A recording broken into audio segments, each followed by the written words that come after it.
Assalamu alaikum.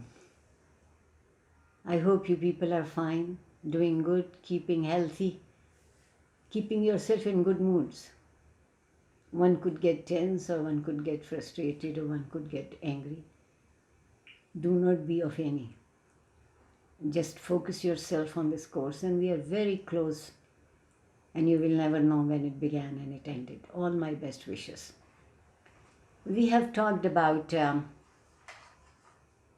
in this week, which is a 9th week, and the first lecture of this was the craft of the language, the Sanskrit. The second thing that we are going to talk is about the arts. In Indian life and in Indian mindset, art has a very important position, and Abraham Areli calls art as fifth Veda. They have 4 Vedas for their religious understanding, and the fifth, the art, is as sacred as it could be. And among the most sacred things in art is drama. Indian art form, a literary form, is overshadowed by drama. And because a drama was based upon not only a story, but it had poetry in it and it had dance. And the strand that wove into this drama and became the root of evolution is in India was the bardic tradition of presenting heroic tales through songs. You know, bards, they were the legendary people who remembered, whose memory was envious, who remembered everything and they repeated them. So this bardic tradition that presented heroic tales of the people. So at one time it was thought that the evolution of drama in India was influenced by Greeks, because the Sanskrit term Yavanika for certain things, and Yavanika is like a curtain. It seemed to have been derived from the word Yavana, Ionian Greeks. But this hypothesis is ruled out after much research. It is not known when Indian theatre took its final form, though there are references to actors, dancers, and their performance in Indian literature from pre-classical times. Sanskrit theatrical tradition had become well established, and it would remain active through virtually the entire first millennium, its peak phase being the 3 or 4 centuries around the middle of the millennium. The earliest extant complex Sanskrit plays are those by Bhasha of around the 3rd century. The classical Indian theatre had several unique characteristics that distinguished itself from the theatre of other contemporary civilization. And one of this strong characteristic is the importance given to the concept of rasa, emotional flavor in Indian plays. Nothing goes on in a drama without emotion. This is Bharata, the first playwright, says it. The Sanskrit playwrights put much attention on the depiction of rasa, cogent storytelling, and engaging dialogue and convincing characterization did not receive due regard from them. Sanskrit plays also avoid the display of anything coarse or indecorous on stage, for that would violate the purpose of giving refined aesthetic pleasure to the audience. The conventions of classical Indian theatre were authoritatively codified by Bharata, the playwright, in Natya Shastra. So Natak, you have heard this word, so this comes from Hindi word Natya Shastra. So it was a Shastra for for acting, for Natak. The question it was that it gave detailed instructions on the dress, ornaments, makeup, specifics of the language, the mode of dialogue, delivery, even the kind of gestures. So it gave basically all the details of directions. Unlike the simple Greek classification of drama into tragedy and comedy, Indian theorists classified plays into some dozen types according to their subject, style, mood, regional varieties, and lengths. Sanskrit plays rank from highbrow allegorical plays discussing philosophical issues to plain slapsticks. But the dealing with grand and lofty tales adapted from mythology or the epics. A peculiarity of the classical Sanskrit theatre is that often use different dialects, even different languages, in the same play. Most Sanskrit plays have a few stock characters: the buffoon, a good-hearted but blundering dolt, usually a gluttonous Brahmin who is a loyal friend of the hero. So they bring the element of sarcasm, taunt, and a lot of good humor. The stage in the classical Indian playhouse was very simple, just a platform, and quite small, probably as small as about 3.5 meters broad and 7 meters deep, of which the rear half formed the backstage. But there was usually a great amount of bustle at the backstage while preparing to present a play, and this is described by the Sutradharna in the prologue of the 10th century Prakrit play Karpura Manjari.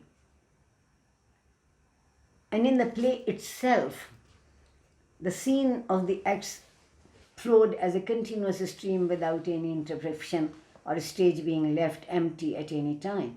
So this combines writing and direction very closely working together. As with everything else in classical Indian types or Indian theatre, costumes and jewelry are very important, and they have to match the character. And I think we still think about them as very important. Despite all these exacting qualities required for performers and the high regard for plays as literature and play production as an art form, troops themselves had poor social standing in classical India, and actresses were usually equated with harlots. Not much different from today. Kautilya, in fact, included actors among antisocial elements. Acting was a very old profession in India, and there are references to it in the Vedas, the Upanishads, and even the epics. In classical India, dance and drama were considered two aspects of the same performing art, that of telling stories and portraying rasas. Rasas are basically the moods of the emotions, of sensitivities, joy, grief. And the most ancient religion had ritual dance as part of their rites. And the major element in the evolution of dance in India was the spread of the Devadasi system in Hinduism, when the mandirs or the temples started having these nuns, as in English we may translate. Classical Indian dance is a whole body dance involving every part of the body, not only the torso. And the meaning in each dance of each gesture varies widely into its context. So hand gestures and static poses are so important in classical Indian dance, as they often take precedence on rhythmic body movements. In dancing, they said the chief thing is a bodily grace, and we cannot disagree with it. Most professional dancers in classical India were probably courtesans, for whom dancing was an essential skill, as it was for Devdasis. So like dance, music too was an integral part of religious ritual in most ancient civilizations. The oldest extant text that deals with Indian classical music is Natya Shastra. And this Natya Shastra then goes to explain the things into detail. And the basic unit of Indian classical music are the swars, note, which are 7 in number and represented in the syllable sa, re, ga, ma, pa, dha. And you know it is still the same. Indian music is essentially melodic and its movement is linear. The sounds follow one another and are not superimposed on each other to create harmony as in Western music. And Indian classical music today has two main branches: Hindustani music of North India and Carnatic music of South India, and we are familiar with it. These two schools are similar in that both are melodic and both subscribe to the general concept of rag and tal. But they also have significant differences. While Carnatic music is primarily religious music, Hindustani music is solemn but tends to be soulful and demonstrative. And Hindustani music ascends stage by stage to an increasingly faster tempo during a performance, and Carnatic remains relatively placid throughout. The two schools also have their own distinctive repertoires of rag and tal, and I'm sure you people must have seen it even in our dance concerts, or even in Indian dance concerts or films. With these two schools of Indian music, and for Hindustani music has a very few purely instrumental compositions, while in Carnatic compositions are for voice and have lyrics. And even when instruments are used in performance, they are played to stimulate singing. So this is like an ensemble of a concert, in quite small, and usually has no more than 5 or 6 musicians to go by it. The common wind instruments are flute, Nagavasavaram, and Shahnai. Flute and Shahnai are also used in the Hindustani or the North Indian music. And the common solid instruments are rhythm beaters like pots and pans, bells and jingles, rods and sticks, and of these, the clay pot. They call them ghatam. We play it in Punjabi and Sindhi music, we call it ghada.